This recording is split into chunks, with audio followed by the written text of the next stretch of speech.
and 3 nights in just 3,000 rupees. But now, my producers decided to get a little more generous. So come travel with me all over the world. This time my challenge is again to survive for 3 days and 3 nights, but in just £300. And we are starting in a city that was reborn, Belfast, in the Emerald Isle.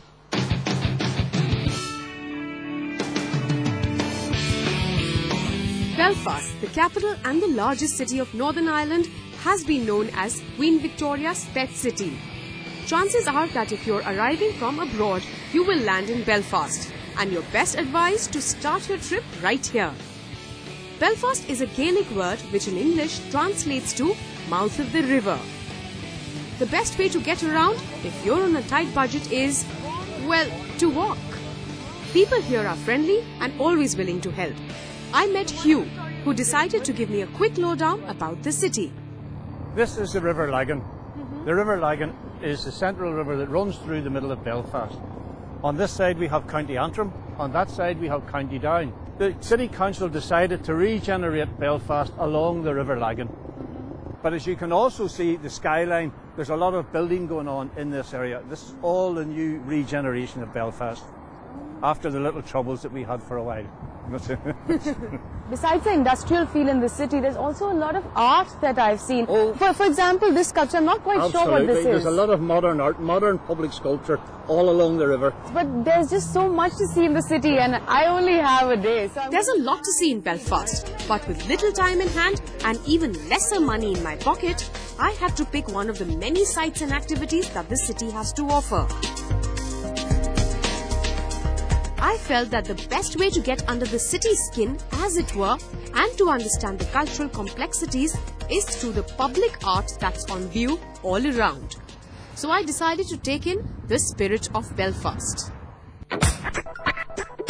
In good spirits, with hope of a good day, I walked a short distance to find a piece of public art that's made a big splash in Belfast.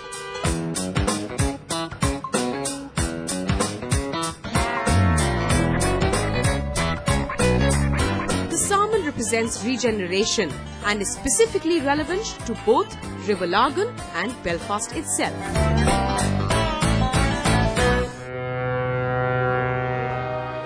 But perhaps the biggest piece of art that Belfast gave the world was built here, at the world-famous Harland and Wolff shipyard. Sadly, it was lost on the high seas. Ireland is a small island in the middle of the Atlantic, so the weather is unpredictable and it rains practically through the year. An umbrella from home is a very good idea. But why are we out in the rains? The reason is this. This is where the famous Titanic ship was built and it left this place in 1911. It's as long as 882.5 feet. And if you don't get the idea of the depth looking at this, this is how high she was.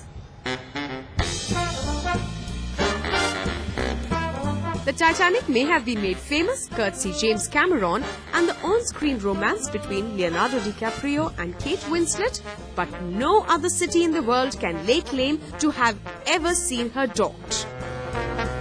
The Titanic's keel was laid in March 1909. She was launched into the cold Atlantic on 31st of May 1911 in front of a cheering crowd of 10,000 people. The rest is tragic history. The Thomson Dry Dock, where the Titanic was built from the ground up, tops most tourist itineraries. There are several guided tours, but they all cost money. And that's exactly what I didn't quite have an abundance of. So I opted for the do-it-yourself Titanic tour.